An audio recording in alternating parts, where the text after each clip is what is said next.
We have another article, and it's pretty long, but I did want to show you this part right here. Transgender activists and the media will often give people this rate right here, less than 1% rate. And this rate is referring to the number of transgender people that will go on to have medical interventions, whether that's through hormones or through surgery, that go on to become detransitioners. They will say, well, it's only 1%. What are we talking about? This is an itty bitty number. But it's starting to look like it can actually be as high as 30% in some instances. That it's much larger than this 1% nonsense. All right, so this article has 20 testimonies of detransitioners, and I'm just going to go through. Let's just look at the top 3. Let's look at the first 3 that they put on this list.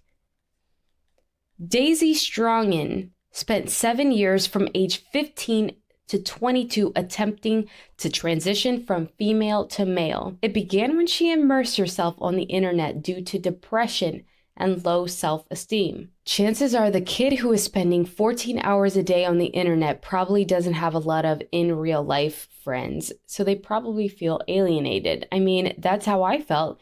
She soon discovered a world of gender queer and gender fluidity on social media sites and began following trans influencers. Strongen began getting testosterone injections and eventually underwent a double mastectomy. Soon, however, she began feeling remorse for her decision. It just got so hard to look in the mirror because I felt more of a disconnect between my mind and my body than I did before. I felt like I was in some weird gender purgatory. She now rejects gender theory and gender identity, calling it a scam. And now she is 24, newly married, and has an infant son. So I'm glad she was able to turn her life around, but the reality is she can't breastfeed. So she's missing out. Not that breastfeeding is the, only essence of motherhood, but she didn't even get that choice because she, as a very young girl, was led into these procedures that ended up being the removal of both of her breasts. All right, then we have Casey Miller, who began taking testosterone at 16 years old and underwent a double mastectomy only 6 months after starting injections. So there's this idea here, right? There's this idea that there's a long and really intensive counseling process, mental health evaluation process in order to get to the more intrusive and permanent procedures. Not for Casey. Casey was 16 when she started her injections, and within 6 months was already having a breast removed. She says that she was introduced to gender ideology through influencers on YouTube.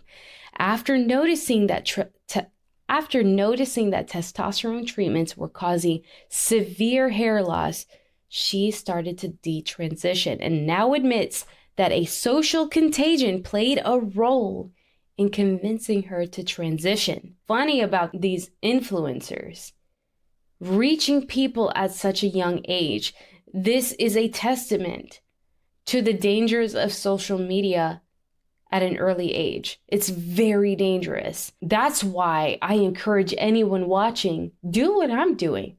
Turn a camera on. Speak out against this evil. Post it on YouTube. Why? Because the other side does not hesitate to do that. And they are reaching people.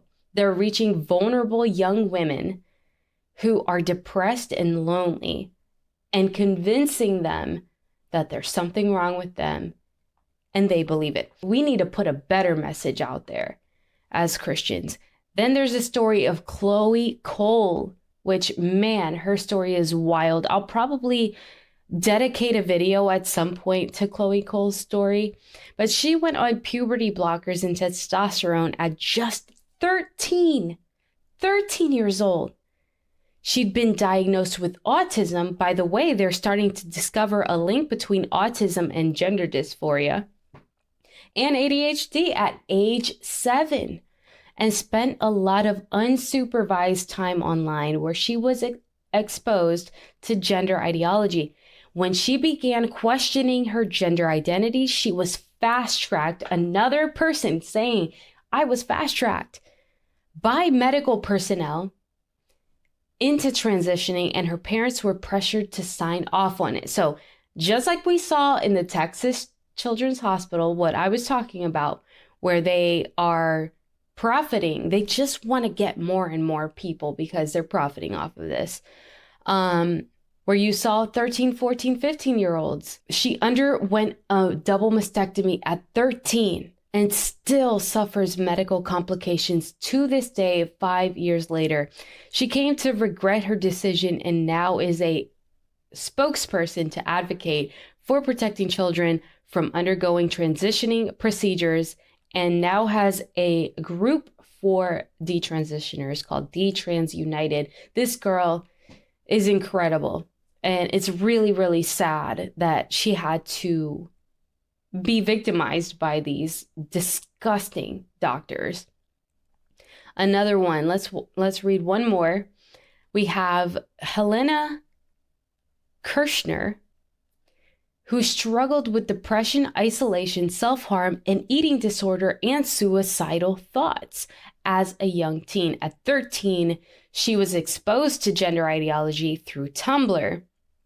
Again, social media at a young age. All of these stories have that in common. At 18, she began taking testosterone and soon began having fits. This is interesting.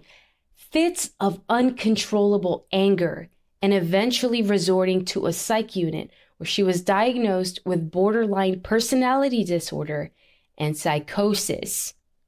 17 months later, she decided to stop taking testosterone, and her symptoms immediately stopped.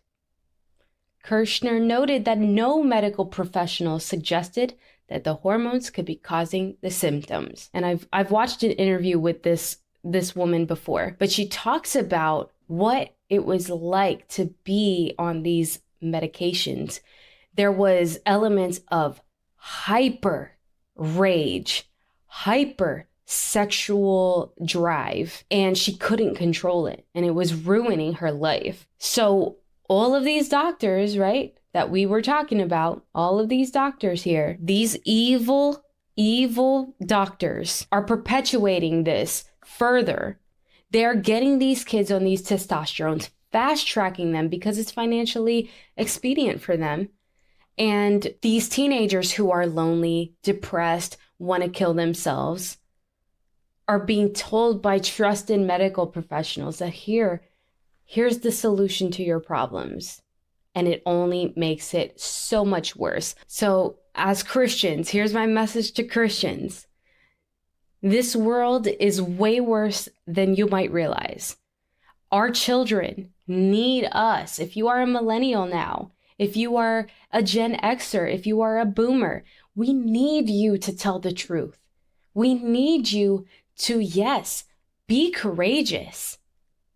Wake people up, because this is really serious, and it's leading people to becoming more depressed, becoming more suicidal, and going down dark paths into transgenderism, into abortion, into hypersexuality, destruction of families. And we need, just like Lila Rose, to gracefully, in love, show people the light.